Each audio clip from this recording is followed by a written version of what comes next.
Whoa, we got everybody. We got more cameras.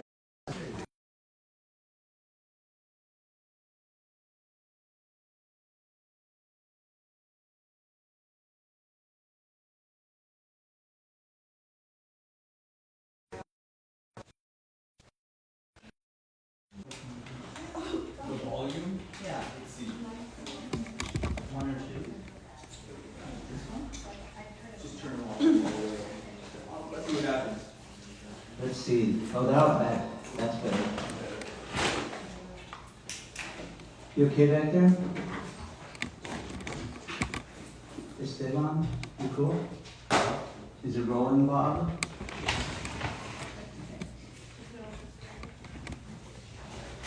You guys are cool. Everybody in their cameras cool. Everybody in their non-cameras cool. You cool with your water bottle? Good.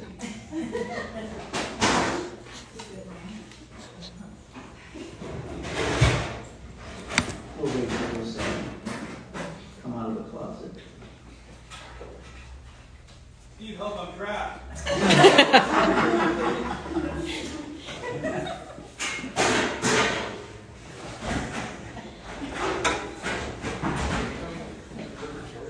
Put these back here.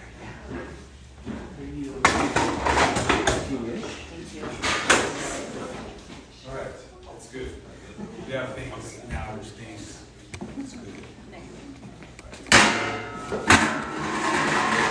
This lonely front.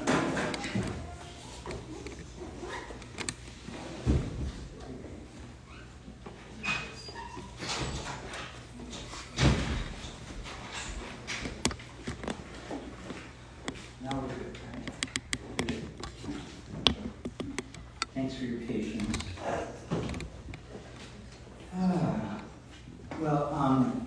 Tonight is a highlight. The Poetry Center up at San Francisco State. Twice a year we have a writer in residence that's and it's supported by the local Sam Mazza Foundation. So it's the Mazza Writer in Residence. We started in 2017, and so a number of people that you all would know, like Tom and Martin and John Livinsky Acosta, and a good number of others have been. Those were the first two of our writers in residence. So each semester we do this at school, and a lot of my intent for that, like who we has to be Mazza Writer in Residence, is to get somebody into the school that the school isn't, the kind of person the school isn't bringing. And that doesn't necessarily come up in the school system in the same way that is, traditional. And, but rather people from the community, people that are doing stuff and changing people and are doing work and aren't winning all the awards in the world and the residencies here and there and bouncing from one grant to the next and so forth. Which is really with the professionalization of poetry. There's been so much of it, and it's disgusting, you know. So, and I'm sorry, I don't mean any of you out there write those grants and get the grants. But, you know, just think about what you're doing. Get into that, you know. I'm snapping here and here, you know. This is all to say that when we asked Josiah Luis Alderate to be our Mazza Writer in Residence, it was like, yeah, this is what this is for. This is really to bring people into the classroom that you don't get, you know, when you're going to San Francisco State, and to, you know, so Josiah was he met with 5 different classes this week. One was mine today, so that made 5. And 6 actually, because Jamie's second class was there today at the reading this afternoon, and Mimi Tempest and Josiah read at 1 o'clock today, and at San Francisco State. And then there are 2 public events in addition, and that first one was earlier today, and this second one is here tonight. So thank you for coming. You know, we thought, where do we go when we're not on campus? And more we've been coming here, because this place has a heart to it, and it's a real center. It's, you know, it's a kind of cultural magnet and community magnet, this place. And Tan Kan Kao and Josiah Luis Alderate are the reasons for that. You know, they have really brought people together in ways that San Francisco suffers from, man.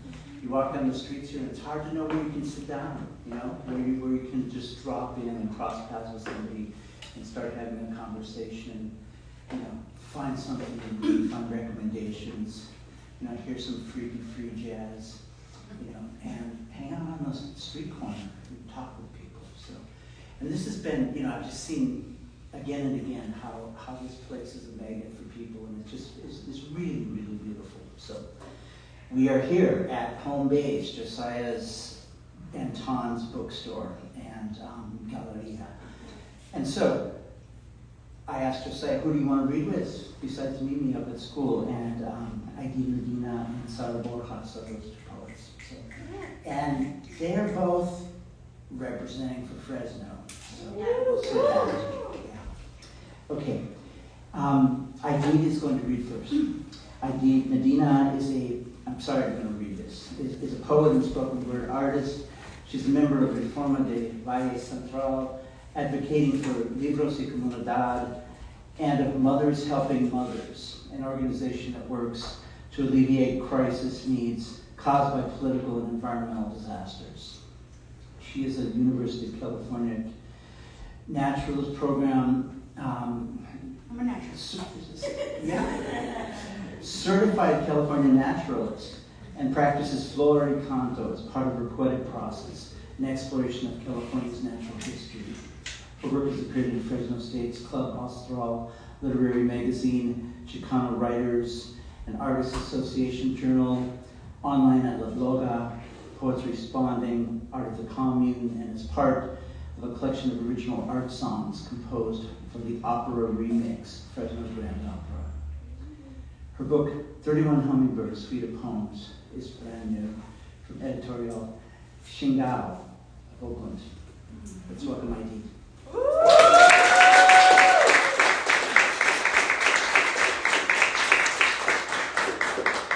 Órale, yo con la medicina. Té de tila. Si pudiera yo sanar el mal de amores, primero me sano yo mismo. Luego, ya después de una larga convivencia y uno que otro grito de pecho abierto, anduviera por allí repartiendo milagros, güey. No soy medicina, como la ruda o el orégano, como el té de tila que te libera del embarazo, o el anís estrella que ya se me olvidó qué propósito aromático tiene. ¿De qué se queja, Señor? De un engaño. Le hicieron mal. Una mala mujer con navajas y espinas entre mano. Y ahora viene a mi puerta, equivocando mi sensatez con santo alivio. Amén. No busquen entre los vivos a los muertos. No pida lo que no puede dar. Aquí le coso. Aquí le pongo una venda y todo lo hagamos con un caldito blanco y manzanilla. Sana. Ya pues.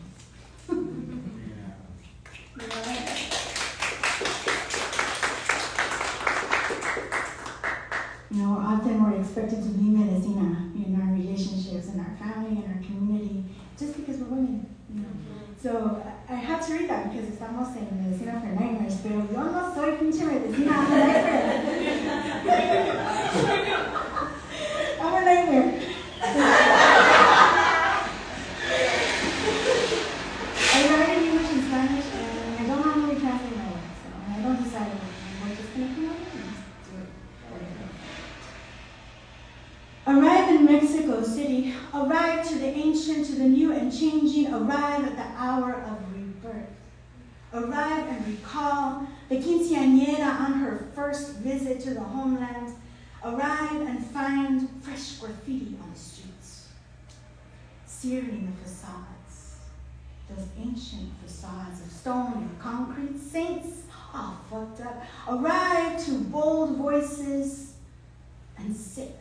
The sickness in the air, these bold voices rising up against femicide, and the The only screams I hear with joy are the screams of the entire landscape.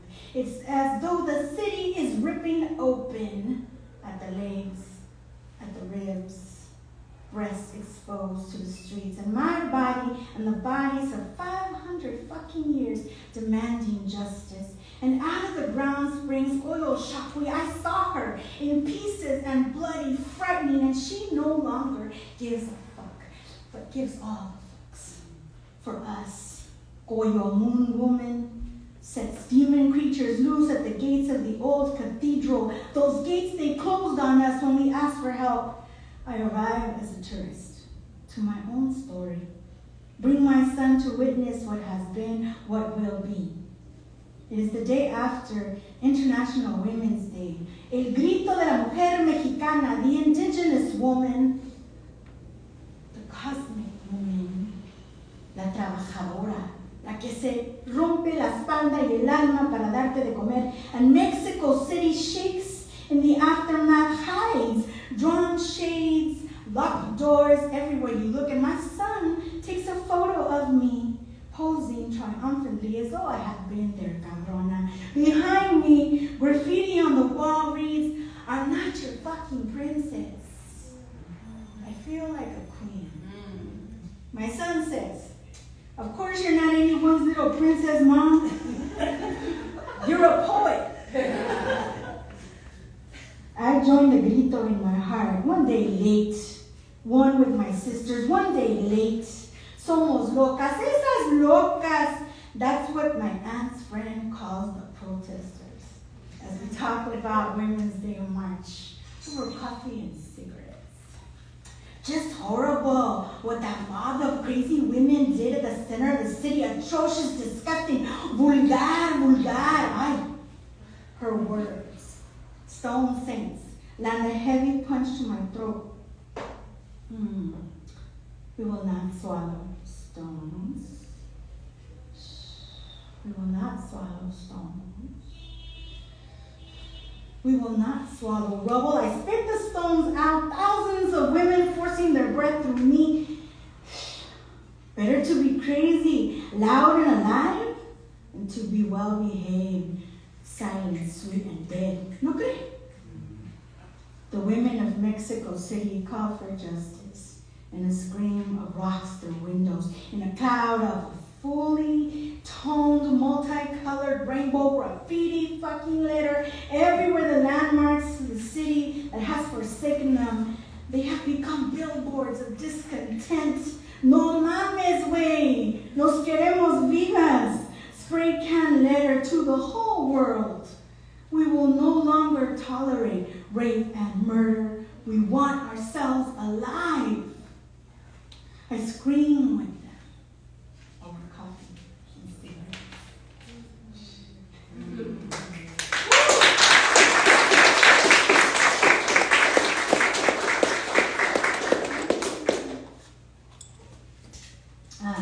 I come from Fresno. No, Fresno, yes. And even when we're not in a drought, it feels like we're in a drought. I don't know. It's real. Perpetual drought. I don't know. Delta drought. Orange yellow moon over the valley over me. I felt the sun choking on smoke. Don't fight the tears. It is a privilege to have sadness to spend. To make acid rain, there must be ash and water. To love, there must be ash and water. There is a drought. Reservoir dried up. The ground clasps all of its water to the center of the lake bed. Hangs onto it. Drive blind, numb.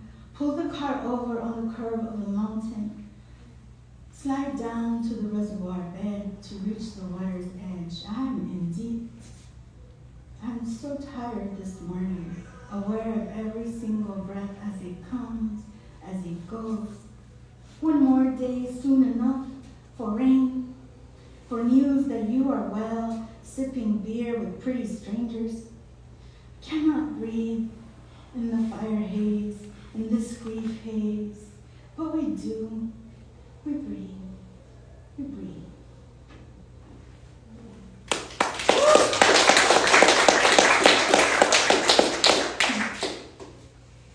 Forward. Who are we running to meet? Family, coyotes, or heavenly armed men tomorrow?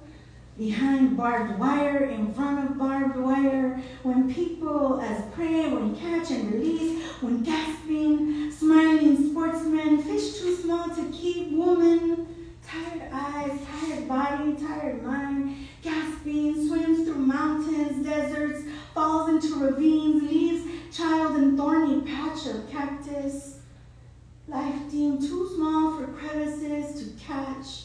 Men, we forget our men, turn themselves in, turn wives in, turn daughters in, turn sons and fathers into one group of soldiers over another group of soldiers, running from guns to guns, running through lands and kin that know us, that we know them, that know you.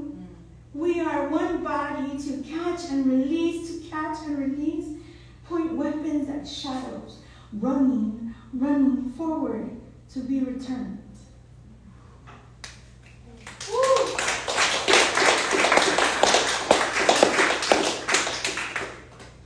And in California, what it isn't the drought, it's the rain that'll get you.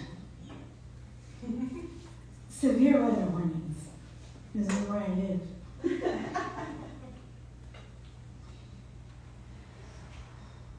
It will be your mother who comes to awaken. It will be me who insists on loving us through blackouts and closed Pacific Coast highway ramps.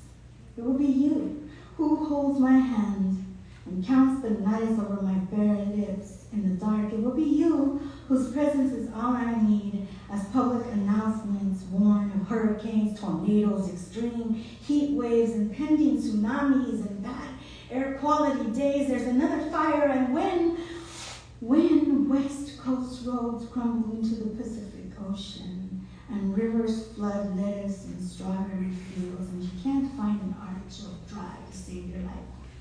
When drought returns for 7 more years and people can't afford the rent in California. Can you hear me? People can't afford the rent in California.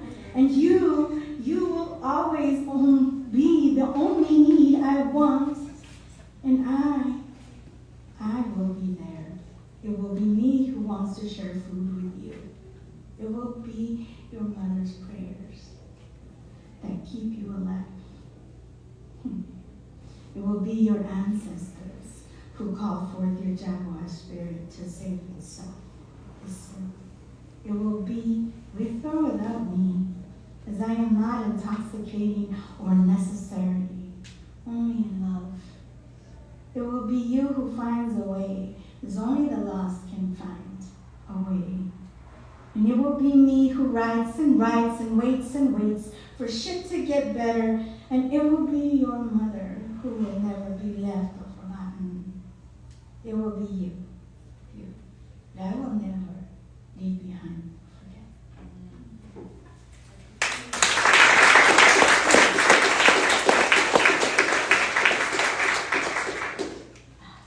I am a poet who is in love with painters. I love paintings, I love color.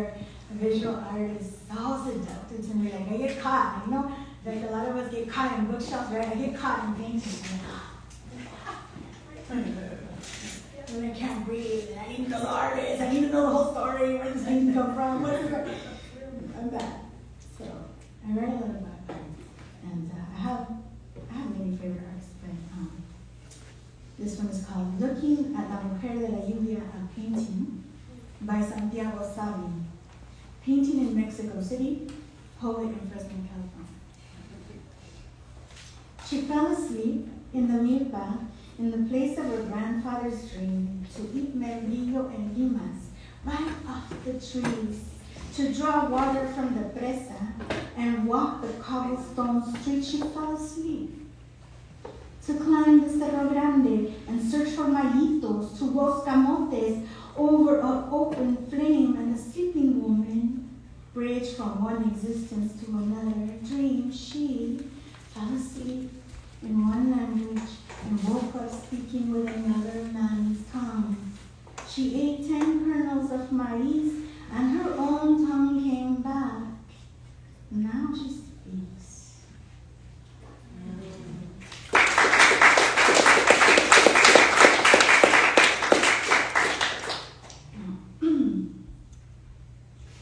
I really think that we can resurrect people and artists and ideas just by mentioning their name. To me, it's very real. A lot of people say, oh, they think that the whole Dia de los Muertos or the incantation or remembering people is all a bunch of, mamada or whatever, or the Pocho or whatever, but to me it's very real.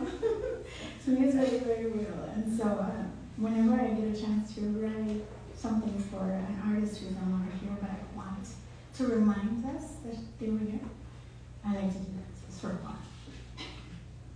Ode for Aurora Reyes Flores.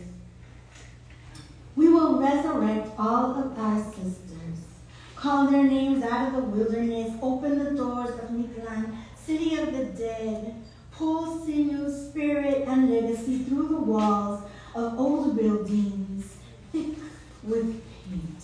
And we will build their cathedrals on the unfinished roads of an unfinished revolution, graffiti sidewalks, those smashed windows, entice the angel of revolution to turn into a wailing angel, announcing angel. We will only leave the murals untouched, imprints of the soul. Painted desert landscapes with windows into the blood, saguaros haunt us from Chihuahua to Tenochtitlan, the first encounter. All of my goddesses live in Mexico City, in the underworld, beneath the great stones and old Christian churches. We will make them whole, speaking their names. We will finish the revolution they were born of, women of war, Aurora Reyes, mother of murals. Her name invokes royalty, and the rising of the sun makes us inheritors of its dawn. Este feminismo, soy mujer, mira mis senos, a call to fight for everyone. And with her paintbrush, life force, and cactus woman ways brought forth a battalion of artists, and the great revolutionary generals never meant to liberate us from kitchen fires, laundry lines, and the marriage bed. Never. That revolution wasn't for us. So she lifted herself out of a mule cart to finish the job. Liberation in Aurora's belly, invoking a voracious appetite for rights. Her own and everyone else's. And we have not finished the movement quickened in her visions. Aurora Reyes, poet, painter, mounted battles on the walls, gave rural town teachers a war cry in reds, browns, and stucco. The naked woman stepping out of the shelter of the conch. Brave new world, Aurora Reyes, naked, in paint, dressed Frida as death, and Concha as the eternal muñeca. Aurora Reyes, we say your name. Sirena Coronada, transform us into mermaids, embroider our tongues in the poems of the human landscapes. First muralist mother, we found you in a collection of wild women, savage poets, sculptors and painters found you and marveled at the breasts exposed, bare bodies weaponized by a nipple, by the sisterhood of 100 years. Resurrection, que viva Aurora Reyes Flores, no final death for the artist or her art.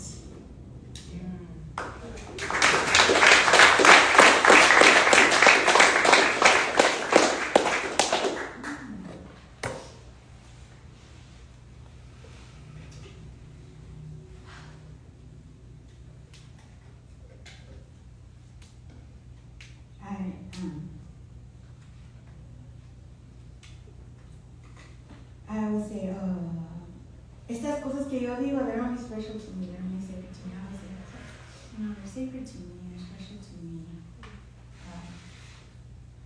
And every now and then I feel compelled to defend. I don't know when I'll stop doing that. I don't know when I'll stop defending what I write. It's just ridiculously tiring. I think soon I will stop. No, I will never. Soon is here. So manifesto. This is shit that I have to whisper to myself so I can continue doing the shit that I do. This is my mind. I guard it with my life, having spent days and nights sifting through sand, gathering threads and pieces, weaving and mending, forever to lose it. This is my body. I guard it with my mind, having spent hours fighting to own it. I cannot give it away to pain or without meditation to pleasure, as though it were weightless, transparent paper. And these are my words. Son mis palabras. They are sacred only to me. I say them because I believe them to be true. I say them with body and mind. I defend them. This is my soul that uses the words to make itself seen. I cast away any shame and all of those lurking shadows that attempt to quiet or belittle it. My soul has outgrown this body. It trails behind me, branches out in every direction. I allow myself a larger space to pass through to existence than my physical presence demands. This entire being is mine. It is my responsibility. It is what I make of it. Existo.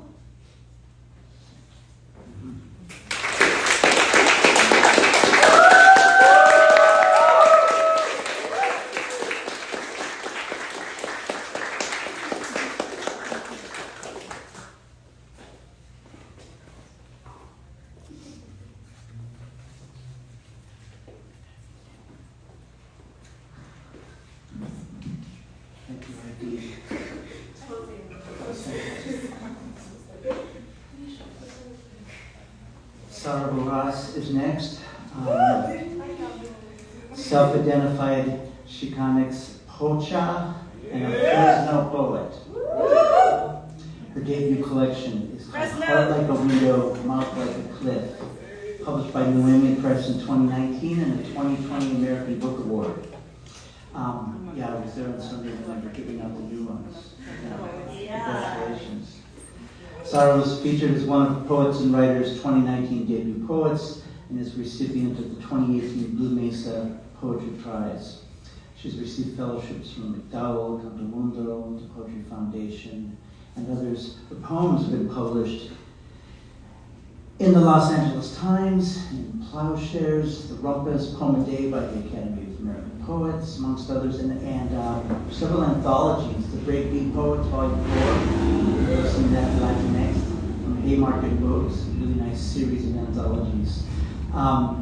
Get Lit, Words Ignite, and forthcoming in Ate Mais, Until More, an anthology of Latinx futurisms, which will be coming from Deep Vellum in 2024. A lot of translations from that press, a lot of good stuff coming out of Texas. She believes that all Black Lives Matter will resist white supremacy until Black liberation is realized. Right on. She teaches creative writing at Cal State East Bay and stays rooted in Fresno.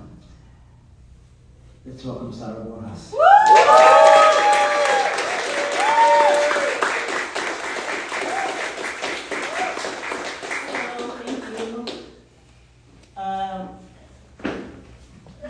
Josiah always calls me on the phone and he's like, "Hey, can you do this poetry thing?" And now I just say, "Stop calling me, Josiah." But I'm just kidding, I want him to call me. So, but it's always a long ass voicemail. You know if you bought it from him. And and he's just like, "Yeah, let's go fuck shit up." So I was excited to hear that he was a writer in residence, that he was going to be doing all these events, and I was going to get to be one of the comrades in this one. Thank you for inviting me, as always, and don't stop calling me.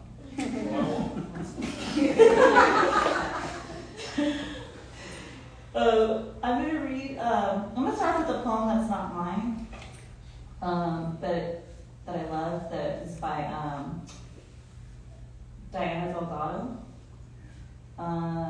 It was published recently, but yeah, if you haven't read Tracing the Horse by Diana Delgado, please check it out. It's called Sierra Vista Court. All there is to know is that she was 18 when she had me and used to do exercises for her thighs, spit into her mascara while staring out the window. She worked at Pick and Save, and when she got home, he'd take off her smock, smell for other men. This poem has nothing to do with domestic violence, or my father sticking my foot on the lawn with a fork. This is a poem about the stars and how he hid them to scare us with later. So, yeah, that's the vibe I'm going for right now, so sorry I had that.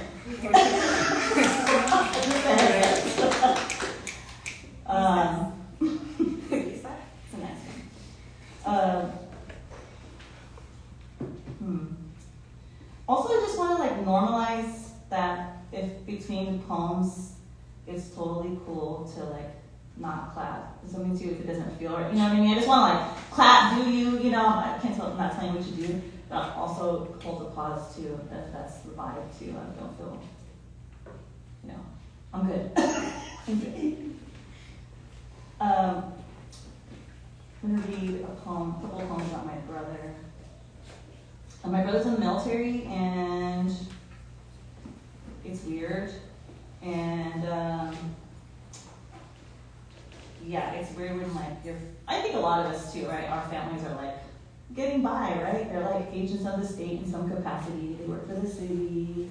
If you're from the Valley, Central Valley, they're probably correctional officers. Just a lot of stuff like that, and it's kind of, it's hard. It's hard, and people are always like, oh, well, where do I start? Where do I start, where do I start standing up? Where do I start? I'm like, at your house, bro. At your fucking house. So I'm kind of writing about stuff with my dad and my brother, so I'm going to be reading poems to them about that. This one is called Doors. A soldier knocks on a door and opens it. His family is sitting on a rug. My brother's family sits on a rug. I am not there. A soldier knocks on a door, opens it, makes a peanut butter and jelly sandwich for dinner. A soldier's family is thinly spread over each time he walks through a door that is or is not his own. My brother knocks on a door and forgets whose house he is. A soldier pounds on a door in allegiance. He leaves pieces of himself everywhere he goes. My brother pounds on his pieces and calls them patriotic. A soldier pounds on a home, but sometimes I think it's my house. I pound on my brother's door and cannot enter. I pound on my brother's loyalty and cannot see in the dark. I pound on my brother's dart shaped like a soldier. I pound on this poem instead of my brother. I fall asleep in my hands each time these words knock at my face. I pound on love and find myself pounding on traditional terms. I pound on my brother and he sings the national anthem. I pound on a photo my brother keeps of us during deployments and beat the empty air. I pound in the daylight and in the nighttime, and not even the neighbor's mariachi music consoles me. Who I think my brother is depends on the year he moved out of our house or the day he joined the Air Force. Now I beg on a strange carpet. I pound on my brother so he'll tell me just once he would do anything for me.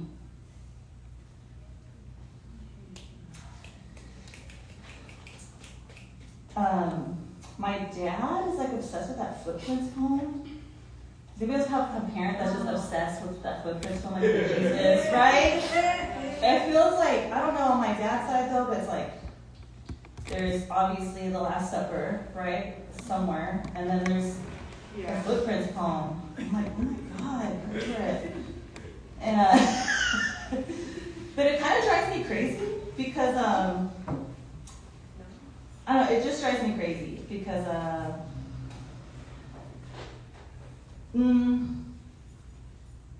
don't know. I think they're quick, especially my dad. That's my dad's shit. Footprints poem. But it's so quick to say like, oh, shout out to Jesus or shout out to God. But I'm like, you haven't bought your own clothes since you were married to my mom. Like, you haven't fed yourself or me or anybody or done anything for yourself.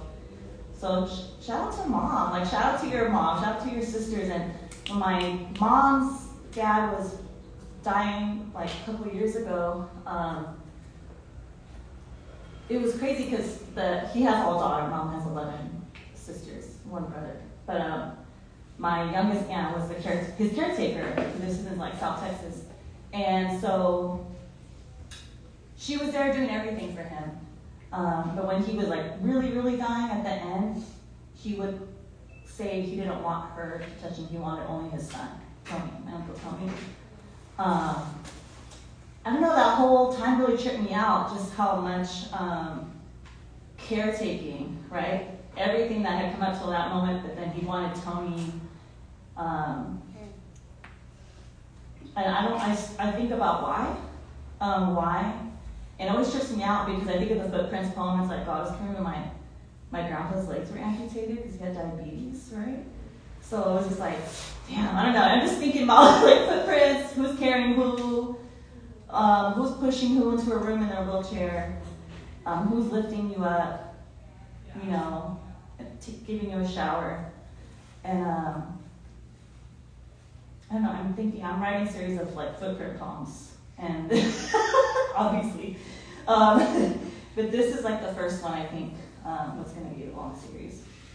It's called Absent Things as If They Are Present. My brother walks through the green door to visit. My brother fills up a glass of water for me to drink. This is a love story. The scene is domestic. We cook a meal. I almost touch my brother's hand with tenderness. My brother's arms protect the mess on my face like fancy angels. He knows I don't mean everything I say. We walk with each other's weaknesses on one sparkling leash. Absent things never leave because they never arrive. I feel my brother's hands over my eyes like bread. The wine in my throat reverses back into grapevine. My brother walks out here through this love story, turned religious story. His steps fill my face like the sand in that home where Jesus walks beside someone in doubt.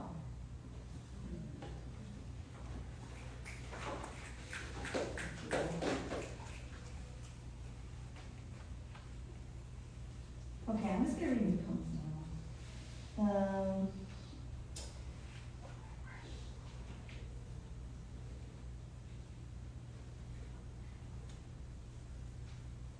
Here you are. Okay, cool.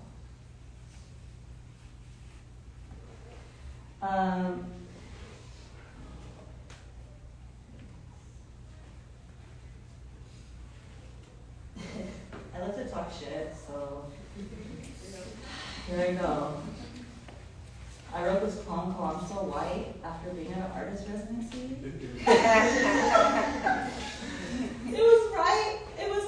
It was October, it was the year George Floyd was murdered, and the artists I was were with, you know, like we had like a little fire and talked about the work we're gonna be doing there.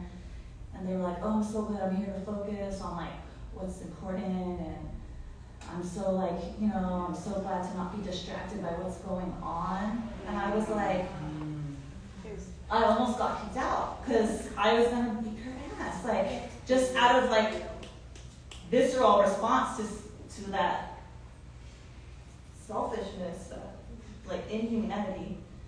And so I wrote a poem about them called I'm So White. And I was like, well, naturally I gotta talk about us too. So this one's called I'm So Chicanx. Hey. Hey, we're fucked up, man. Like I say, you don't know where to start, you start right here. And then you start with your your brothers and your sisters and your mom and your dad and all your problematic tias. That should be right. That's homework. That's homework. This was called I'm So Chicanx. I'm so Chicanx, I love Selena in public and Gwen Stefani in private. I'm so Chicanx that now I'm like, Morrissey who? I'm so Chicanx, I'm the center of Latinidad. I'm so Chicanx, I'm the oldest son and my mom is making me breakfast right now.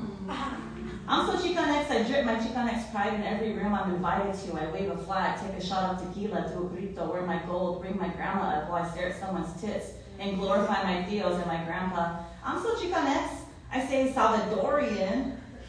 I'm so Chicanx, I don't know shit about Boricua, Salvadorians, Guatemalans, Hondurans, Dominicans, Chileans, Peruvians, Bolivians, Nicaraguans, Panamanians, Haitians. I'm so Chicanx, I hope no one calls me out. I'm so Chicanx, I just learned what diaspora is. I'm so Chicanx, I hope I don't get caught putting myself in the center. I'm so Chicanx, I'm unapologetic about establishing myself as a center, except when I get called anti-black. I'm so Chicanx, I don't know where I came from, especially if it's from machista fathers and sexist grandfathers and racist mothers and homophobic sisters and brothers drunk on toxic masculinity. I'm so Chicanx, I want to be worshipped or centered or patted on the back or stay cochino so I can't know where I come from. I'm so Chicanx, I'm desperate as fuck to be seen. I'm so Chicanx, I step on my mom and sisters and tias and Chicana colleagues so I can be seen. I'm so Chicanx, I call my desperation for visibility pride. I'm so Chicanx, I make IG posts calling out white supremacy and white people and white oppression in the academy and the system, but I lift up all Chicanos no matter what.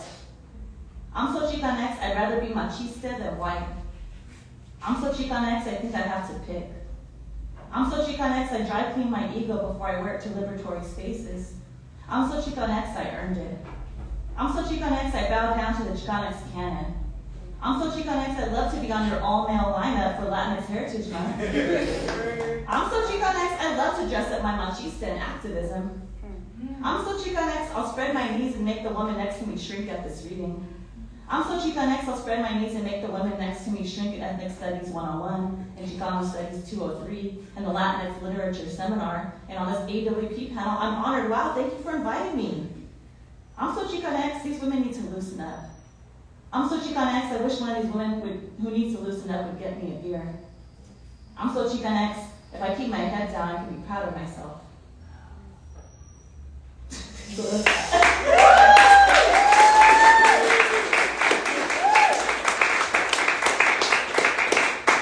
I'm working on that one. Yeah. We're out here acting foolish, so Yay. be honest. This poem is, actually I won't read that one. What you laughing about? This is a draft I'm working on. It's really narrative right now, but I know there's something in there. It's called Candy. To feel free, my mom wore spaghetti straps, even though my grandma beat her for it. She says the guys in Pinedale started coming around honking after her and her sisters like crazy. And when the ugliest chongo called the house for my mom, my grandma hit her until she hung up the phone. And when my grandma one morning saw my mom and her boyfriend holding hands at the bus stop, she pulled over to cuss him out, said to never touch my mom again, while she slapped my mom repeatedly in her beautiful face, while the bus full of kids drove by watching. When I bought the house in Pinedale, my grandma tells her daughters, I got you all dressed up in dresses and took you out to eat. I asked if you wanted to stay in this house, all proud. And I really, really loved that house on Beechwood for most of my life, until my mom told me how my grandma sold the food stamps to pay the mortgage, that's why they never ate, why she grew up starved. And my great-grandpa Andres, took his youngest daughter, Mary, to sleep in the bedroom with him every night. And then in the mornings, Mary would emerge and take my mom to pick up cans. Then to Ronnie's, and with all that market, they'd buy all kinds of candy. Big cherries, looks, almond joy.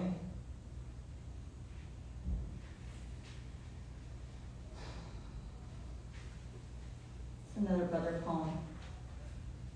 It's called Self-Portrait as Mojave Phone Booth. Each season, my brother does not call. I am central to an aching desert. My abundant arms scribbling his name in a single severed wire. My right eye, a spiral of frayed copper. My left, a reflection of a man's silhouette ambling into a house at night. My brother chooses, over and over, a nation. The problem is, I'm alone. I become the center of a valley. My voice is surrounded by weak metal, glass. I wait next to a single patient saguaro under a revolving sun for my big brother to return. At night, I drink moonlight, 2 crystal hearts glinting in a glass of water. I capture Kylie's house to mark time. I have no one to confide in but the snakes. What I mean is, something caring erodes in me while I wait. I wish I could believe that if he calls, someone will be left to answer the corroded phone in my face. I imagine my brother, a country's polished, violent geometry might say, I'm sorry. What I wanted was to be valued for who I was taught I was, an all-American Mexican, valued in the rift, visible from the balcony of white, glaring eyes, to which, if I'm still here, I will answer, I'm afraid we are disappearing.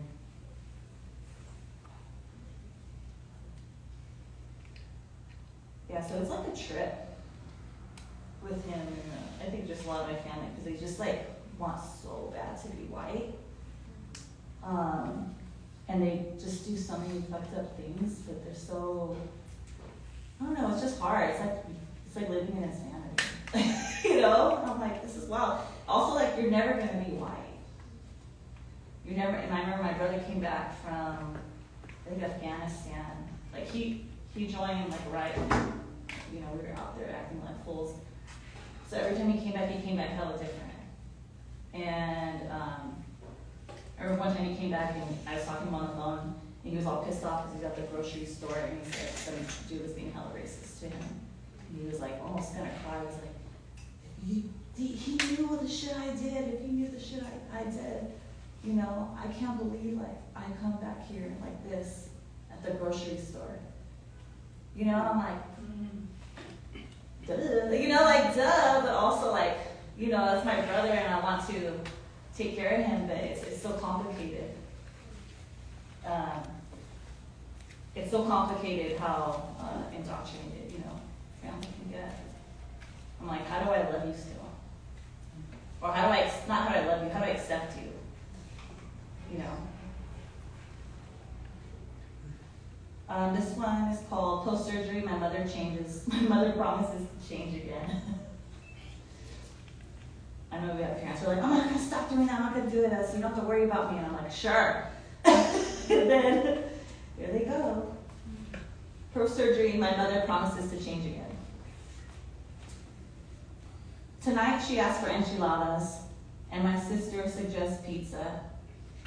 I screen their lives for what I learned was called free will, and think they must want to die.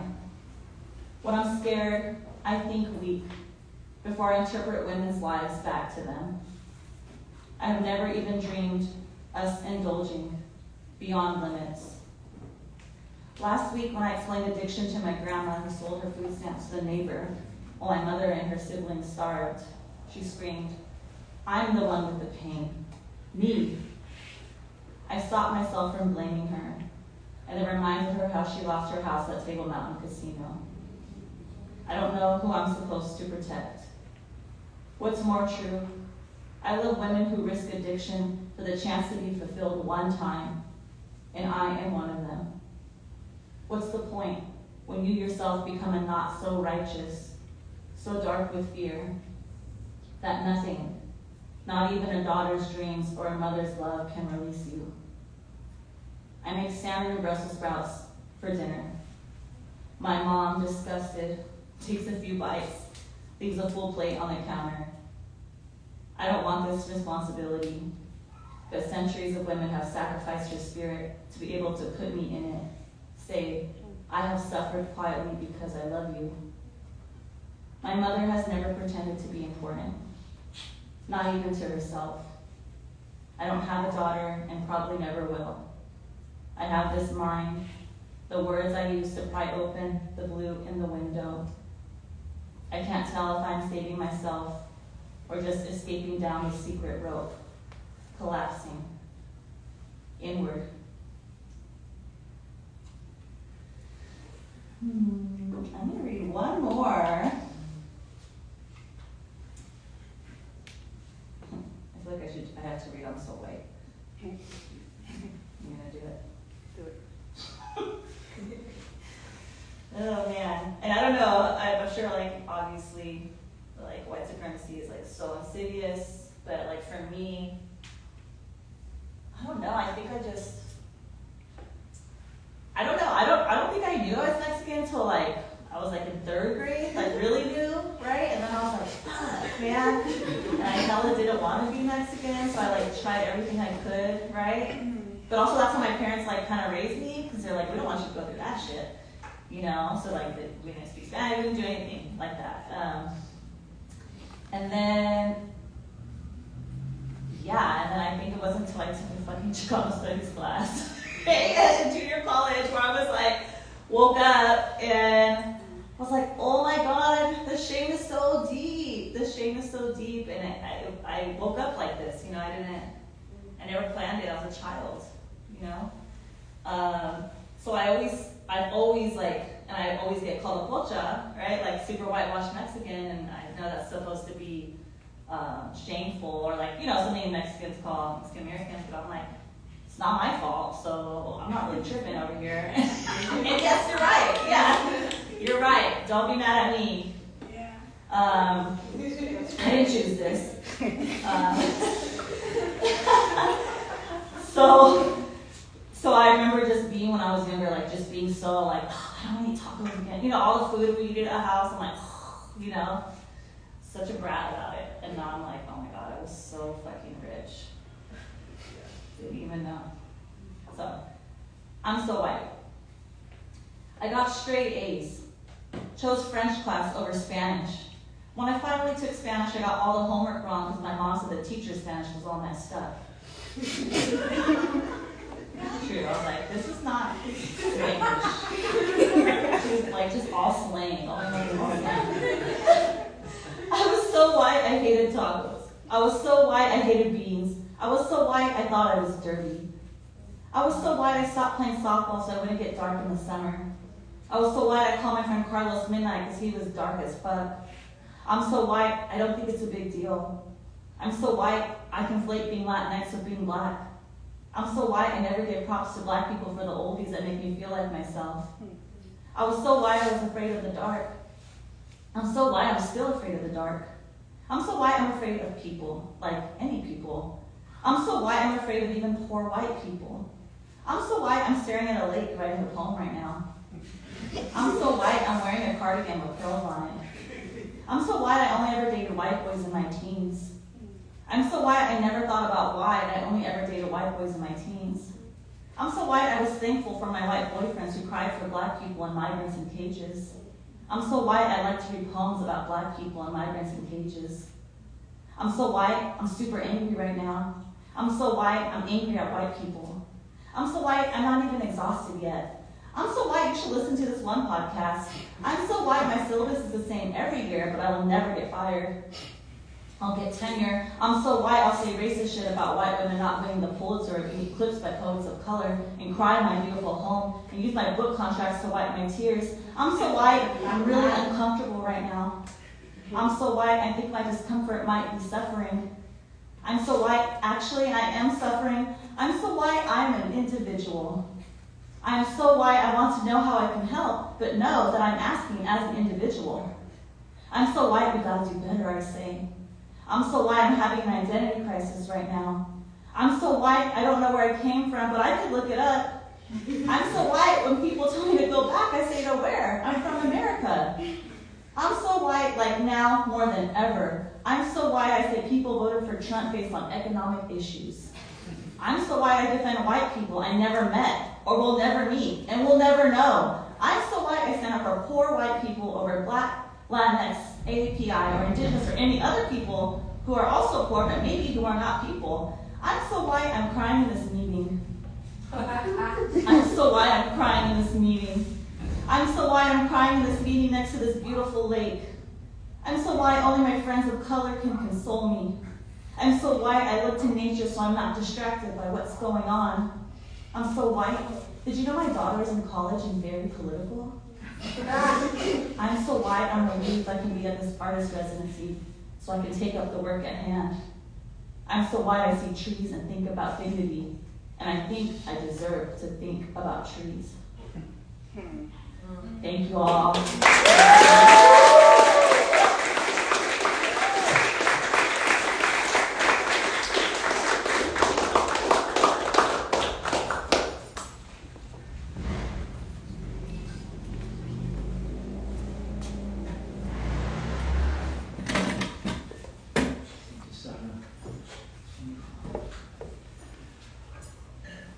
I keep thinking around Josiah and the ways that all these conversations are taking place and this kind of crossroads that this place has become and emerged in that way. There's just, I was going to mention this about a few months ago, this young man, Sean Webster, young poet, was here from Minneapolis, and there were about 6 of us here in the meeting. And then when I invited Sean to come out from Minneapolis in December, he mentioned Sarah as one of the people potentially to be using, but Anthony Cody's going to be doing that. It's going to be at the Howard Zinn Book Fair. So a nice thing, December 3rd. I'll reserve that date, by the way. The Howard Zinn Book Fair is at the City College Mission Campus over on Valencia. And it's a fantastic deep dive into all kinds of cultural stuff going on, and political stuff, and publishers. And Robin D.G. Kelly is the keynote kind of speaker that night, or that day. It'll be beautiful. I gotta look up Josiah and see what to say about him. What it says, a problem repeatedly occurred.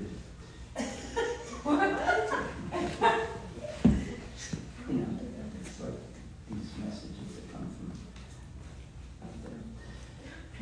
Josiah Luis Alderate, I will read this. It's a Spanglish-speaking, full-blooded Pocho poeta from La Misión de San Pancho. He is the author of the chapbook Fuchi Faces de los Estados Jodidos, from Pinche Pandemico Poemas y Otra Nalgahai Chismes, 2023. And Baby Axolots and Old Pochos from Black Freighter Press, 2021. He runs the Chicanx Latinx reading series Speaking Axolot. That's on Thursday, the third Thursday? Third Thursday of every month. Third Thursday of every month here in this site. You should come. Alongside his bookstore sister Tan Kan Tao. Josiah is the owner of Medicine for Nightmares, bookstore and gallery on Calle 24, the colonial portal of language, art, and comunidad. Let's welcome El Jefe.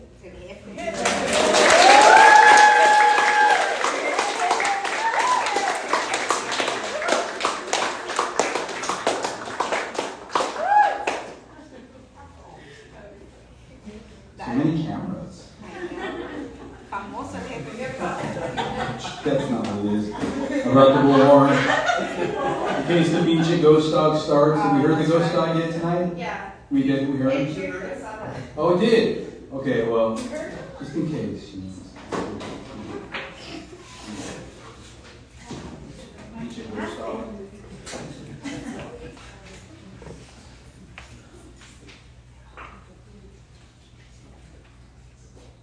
want to say gracias to the chingonas that read with me today. It was a very special day. And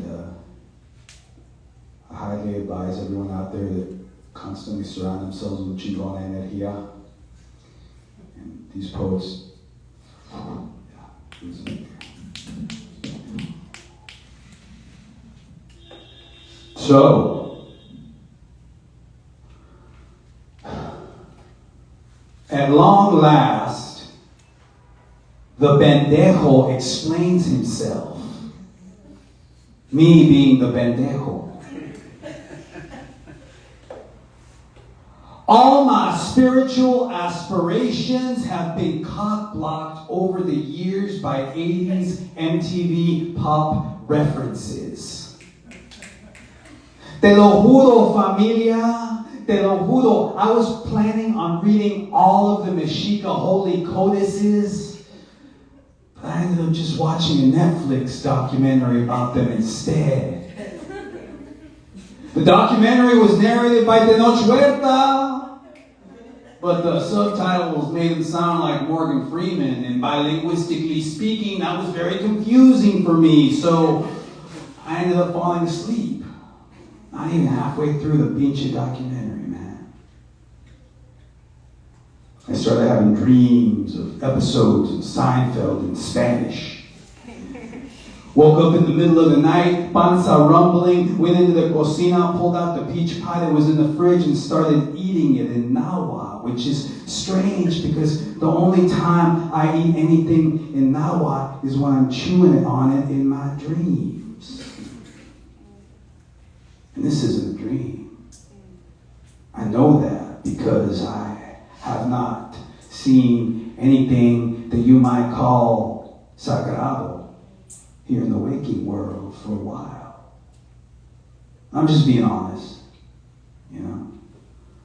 I don't know whose fault it is, but we could just play it safe and blame the divine for never showing up on time. But if I do that, I don't want you to think that I don't still have faith. If I do that, I don't want you to think that I don't still believe. If I do that, I don't want you to think that I don't still cry over this every single morning, man. But my lágrimas are always ignored by the gato negro in the room, who's been busy dying for the past 2 years now, but is still here because every single day the colibris come by and shoot vermilion energía at him through the blood-stained windows. And man, that right there is as sagrado as it gets.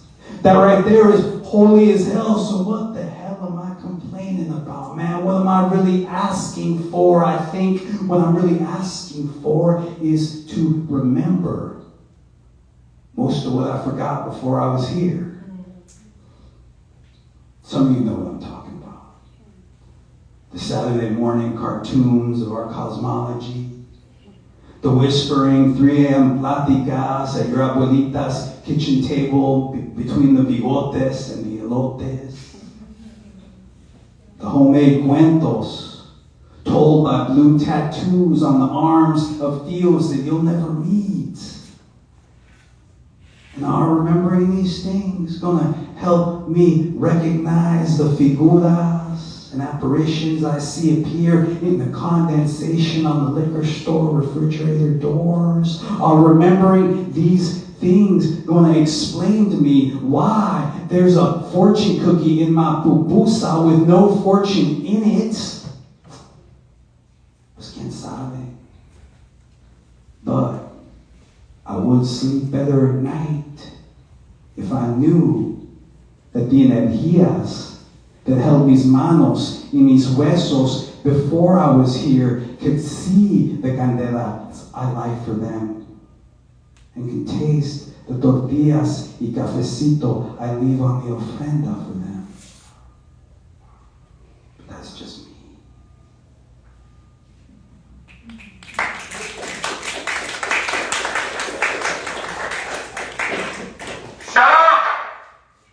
It's the ghost dog, sorry. He's out, man. Oh, he is there.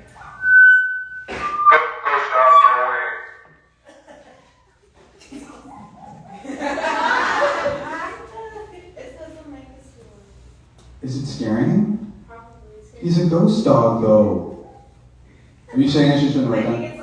Let's see. Soul's hella punk rock and it's too loud for Soul. Like, oh, we had it steam volume. How's that? You wear earplugs at shows? I did it once, and it was actually Wow. It was good for you. Okay, pues. How's that? How's that, ghost dog? I think he likes it. He's alright. Alright. Pinche ghost dog. Oh. Goat mujer. Snake mama. Snake woman. A snaky skirt, do not see.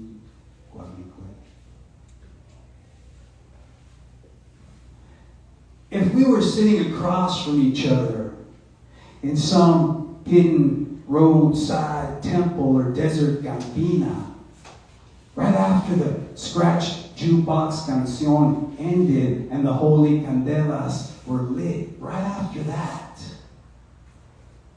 is when you inevitably hear somebody in the room tell the mentira, the cuento, the leyenda, about why they're looking for the snake woman. It's a waste of breath, really. None of us need a reason to look for her. La Luna tosses conejos down at her as she walks the length of the night sky. As the sun rises, her rostro wrinkles, her skin sheds. She is blue. She is orange. She will not be that hard to find. There's a jade casa where el viento from el norte sometimes sleeps. And you know, I've seen her there from time to time, from dream to dream. If you manage to make it there, she's not around, no te preocupes, man. She probably just went for a walk in the direction that Quetzalcoatl went cuando he said he was just going around the corner for some smokes. Or maybe she's stuck in an apocalyptico traffic jam near the exit to the 7 cuevas. But whatever the reason, just be patient, man. Keep your eyes on the night sky, but ignore the constellations. Because what you're looking for is her reflection coming off la tierra as she moves closer and closer to you. First you'll see blue, then you'll see orange, then you'll know it's her.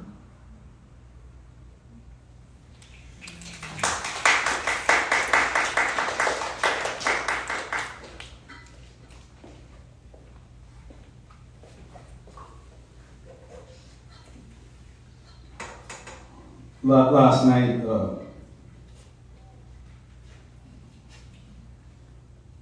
when I was closing the bookstore, a drunk crowd that spilled out of the filthy corner bar to watch this one-eyed man stand in the middle of the street and pluck out his one eye.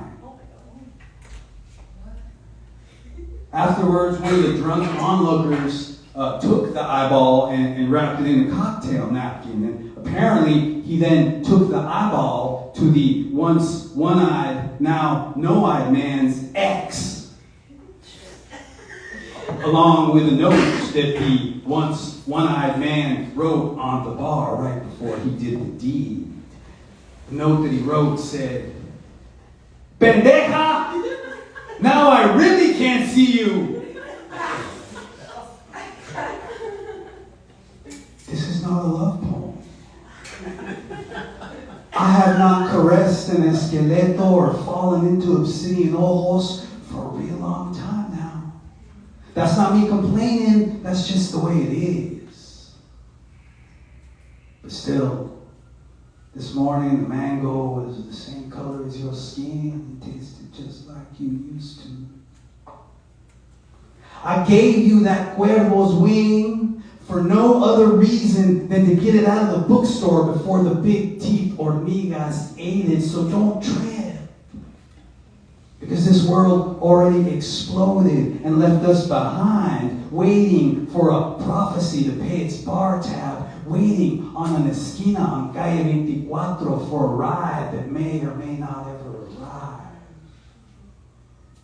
And the amor, while we're waiting for that ride that may or may never arrive, I know someone around here that can change that Marilyn Monroe tattoo you got on your arm into a pretty good Walter Mercado for like $100. No te enojes, mi amor.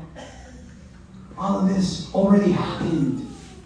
That's what the lágrimas were for. That's why the cicatrices are